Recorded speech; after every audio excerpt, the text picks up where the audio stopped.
Hello friends, आप सबका stock market मंत्रा channel में दिल से स्वागत है। आज के इस वीडियो में हम ऐसे दो कंपनीज देखने वाले हैं जो फ्यूचर में स्प्लिट दे सकती है और नेक्स्ट वीडियो में हम फ्यूचर में बोनस दे सकती है ऐसी कंपनीज देखेंगे। हम इस वीडियो में स्प्लिट के लिए कंपनीज के क्या इंपॉर्टेंट पैरामीटर्स होने चाहिए ये भी देखेंगे और उसी पैरामीटर को डिटेल में स्टडी करेंगे। साथ में क्विकली इन दो कंपनियों के फंडामेंटल्स भी देखेंगे जिससे हम डिसाइड कर सकते हैं कि क्या ये स्टॉक लॉन्ग टर्म के लिए अच्छे हैं या नहीं। तो चलो वीडियो शुरू करते हैं। वीडियो शुरू करने से पहले अगर अभी तक आपने चैनल को सब्सक्राइब नहीं किया है तो सब्सक्राइब करें और मेरे नए वीडियो के नोटिफिकेशन पाने के लिए बेल आइकन को प्रेस करना मत भूलना। तो पहले हम स्टॉक स्प्लिट के बारे में जानते हैं। स्टॉक स्प्लिट तब होता है जब कोई कंपनी स्टॉक की लिक्विडिटी को इंक्रीज करने के लिए अपने स्टॉक के मौजूदा शेयर को नए शेयर्स में डिवाइड करती है। सबसे कॉमन स्प्लिट रेशियो है 2:1, 3:1 या 10:1, जिसका मतलब है कि शेयर धारक के पास पहले रखे गए हर एक शेयर डिवाइड होके 2, 3 या 10 होंगे। स्टॉक स्प्लिट ये एक कॉर्पोरेट एक्शन है।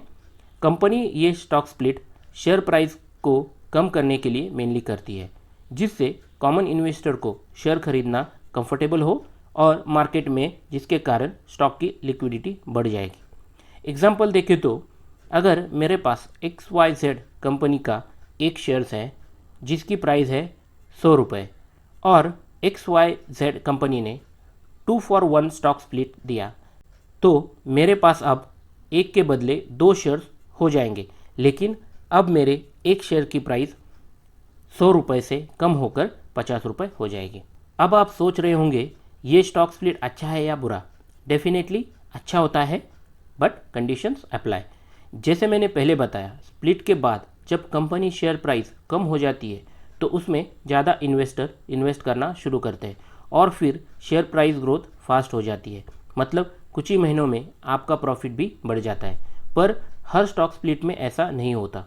इसके लिए स्प्लिट वाली कंपनी फंडामेंटली स्ट्रांग होनी चाहिए, नहीं तो आपके शेयर्स तो बढ़ जाएंगे पर शेयर प्राइस कभी ऊपर नहीं आएगी। अगर हम एग्जांपल देखें तो आइशर मोटर के स्टॉक 24 अगस्त 2020 को 10:1 रेशो में स्प्लिट हुए थे। तब शेयर की प्राइस ऑलमोस्ट 22,000 तक थी। फिर स्प्लिट के बाद प्राइस 2200 हो गई और जिनके पास एक शेयर था उनके पास 10 शेयर्स हो गए और फिर ऑलमोस्ट 5 महीने में ही प्राइस 3,000 हो गई। मतलब 22,000 के इन्वेस्टमेंट के पीछे 8,000 का प्रॉफिट, तो अराउंड 37% रिटर्न इन 5 मंथ। यह कंपनी फंडामेंटल्स अच्छे थे। अगर कंपनी फंडामेंटल स्ट्रांग नहीं होते तो एग्जांपल देखते हैं। श्रेणिक लिमिटेड में 8 अक्टूबर 2020 को 2:1 रेशो में स्प्लिट हुआ था। तब शेयर प्राइस थी अराउंड 36 रुपीज़ और स्प्लिट के बाद प्राइस होनी चाहिए थी अराउंड 18 रुपीज़, पर मार्केट खुलते ही 9.52 पे प्राइस ओपन हुई और आज शेयर की प्राइस है ओनली 1.55 रुपीज़, मतलब सिर्फ 1.5 रुपये। तो ऑलमोस्ट 90+% लॉस। इसलिए कंपनी फंडामेंटल चेक करना बहुत ज़रूरी होता है। तो ये स्टॉक स्प्लिट के लिए कौन सा फंडामेंटल रेशियो इंपॉर्टेंट होता है ये अब हम देखते हैं। आपने स्प्लिट के न्यूज़ में पढ़ा होगा, the companies board has fixed 17 September 2021 as the record date for the stock split in the ratio of 1:10, that is equity shares with the face value of ₹10 to be subdivided into 10 equity shares with a face value of ₹1 each। तो आप समझ गए होंगे face value. यहाँ news में आप पढ़ सकते हो face value of ₹10 split into face value of ₹1। तो अगर किसी शेयर का फेस वैल्यू पहले से ही 1 हो तो क्या ये कंपनी स्प्लिट दे सकती है? बिल्कुल नहीं। स्टॉक स्प्लिट के लिए फेस वैल्यू 2 से ज़्यादा होना ज़रूरी है। तो ऐसी दो कंपनीज ढूंढने से पहले हम फेस वैल्यू क्या होती है ये देखते हैं। सबसे पहले फेस वैल्यू IPO लिस्टिंग के समय डिक्लेयर होती है, जैसे यहाँ पारस डिफेंस एंड स्पेस टेक्नोलॉजी के IPO डिटेल में देख सकते हो। फेस वैल्यू है 10 रुपीज़ पर इक्विटी शेयर्स। फेस वैल्यू और मार्केट वैल्यू दो अलग हैं। Face value mainly company book में मेंटेन करने के लिए यूज़ की जाती है और यही वैल्यू शेयर सर्टिफिकेट में भी होती है। Market value as per market change होती रहती है, पर फेस वैल्यू हमेशा कांस्टेंट रहती है जब तक स्टॉक स्प्लिट नहीं होता। तो यहाँ हम फेस वैल्यू का फॉर्मूला देखते हैं। Face value equal to equity share capital divided by number of shares outstanding, मतलब total number of shares in market.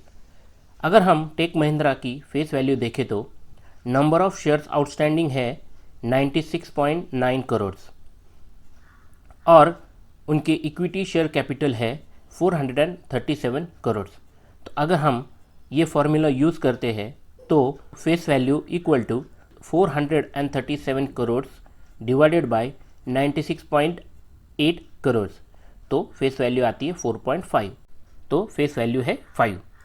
और एक चीज़, कंपनी जब भी डिविडेंड डिक्लेयर करती है तो वो फेस वैल्यू पर ही होता है। तो अब हम दो कंपनीज ढूंढते हैं जिनका फेस वैल्यू 2 से ज़्यादा है, शेयर प्राइस भी ज़्यादा है और कंपनीज फंडामेंटल भी स्ट्रांग है। तो यहाँ हमने जो फर्स्ट कंपनी ढूंढी है वो है अल्ट्राटेक सीमेंट लिमिटेड। शेयर की करंट प्राइस है 7,484, जो अब तक की हाई के काफ़ी नज़दीक है।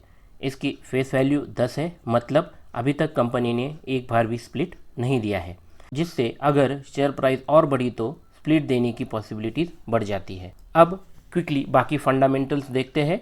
डेब्ट टू इक्विटी 0.46, मतलब कंपनी पर कर्जा कम है। मैक्स चार्ट भी कंटिन्यूस ग्रोइंग है। 3 मंथ, 6 मंथ और 1 ईयर रिटर्न्स भी अच्छे हैं। मेनली लॉन्ग टर्म रिटर्न्स अच्छे हैं। ईयरली प्रॉफिट में भी ईयर ऑन ईयर ग्रोथ है और कंपनी के पास अच्छे खासे रिजर्व्स भी है। हमारी सेकंड कंपनी है एवेन्यू सुपरमार्ट लिमिटेड, मतलब डी-मार्ट। इसकी भी करंट प्राइस अब तक की हाई प्राइस के काफ़ी नज़दीक है, जो है 4,236 और फेस वैल्यू भी 10 रुपये है। यहाँ भी कंपनी ने एक बार भी स्प्लिट नहीं दिया है, तो अगर शेयर प्राइस और बढ़ती है तो स्प्लिट देने की पॉसिबिलिटी यहाँ भी बढ़ जाती है। और अगर फंडामेंटल्स देखें तो डेब्ट टू इक्विटी 0.03, मतलब कंपनी पर बहुत कम कर्जा है। मैक्स चार्ट भी कंटिन्यूस ग्रोइंग है। 3 मंथ, 6 मंथ और 1 ईयर रिटर्न्स भी अच्छे हैं। ईयरली प्रॉफिट में भी ईयर ऑन ईयर ग्रोथ है मार्च 21 छोड़ के। इसका कारण है मेनली कोविड। कंपनी के रिजल्ट्स भी अच्छे हैं। तो यहाँ मैंने जो दो कंपनीज बताई है, इसमें अभी आने वाले कुछ दिन या महीनों में स्प्लिट होगा ऐसा नहीं है। स्प्लिट देना या ना देना टोटली कंपनी मैनेजमेंट और कंपनी स्ट्रैटेजी पे डिपेंड होता है। अगर एग्जांपल देखें तो एमआरएफ करंट प्राइस है 78,994 और फेस वैल्यू है 10 रुपये, मतलब अभी तक एक बार भी स्टॉक स्प्लिट नहीं हुआ है। और दूसरी तरफ है एफएल इंडिया, जिसकी शेयर प्राइस है अराउंड 5,600 और फेस वैल्यू है 10, जो आने वाले 7 अक्टूबर को स्प्लिट देने वाला है। तो ये टोटली कंपनी डिसीजन है। इसीलिए यहाँ मैंने फंडामेंटली स्ट्रॉन्ग स्टॉक लिए हैं जो स्प्लिट देने का क्राइटेरिया मीट करते हैं। तो अगर स्प्लिट नहीं भी मिलता तो भी आप यहाँ लॉन्ग टर्म में प्रॉफिट कमा सकते हो। आप मार्केट में इसी के जैसे और भी फंडामेंटली स्टॉक देख सकते हो, पर अगर उनकी फेस वैल्यू 1 है तो ये स्प्लिट देने की रेस से बाहर हो जाते हैं। नेक्स्ट वीडियो में हम बोनस के बारे में देखेंगे और जानेंगे क्या इंपॉर्टेंट फैक्टर होते हैं बोनस देने के लिए, और ऐसे ही 2 बोनस के लिए एलिजिबल कंपनीज़ के बारे में डिटेल में जानेंगे। तो मेरे नेक्स्ट वीडियो के नोटिफिकेशन के लिए चैनल को सब्सक्राइब करना मत भूलना। अगर आपको ये वीडियो सही में हेल्पफुल लगता है तो इसको ज़्यादा से ज़्यादा लोगों के साथ शेयर करें और वीडियो को लाइक और वीडियो पे कमेंट्स करना मत भूलना। ऐसे ही नए टॉपिक के साथ फिर मिलेंगे नेक्स्ट वीडियो में। तब तक के लिए बाय।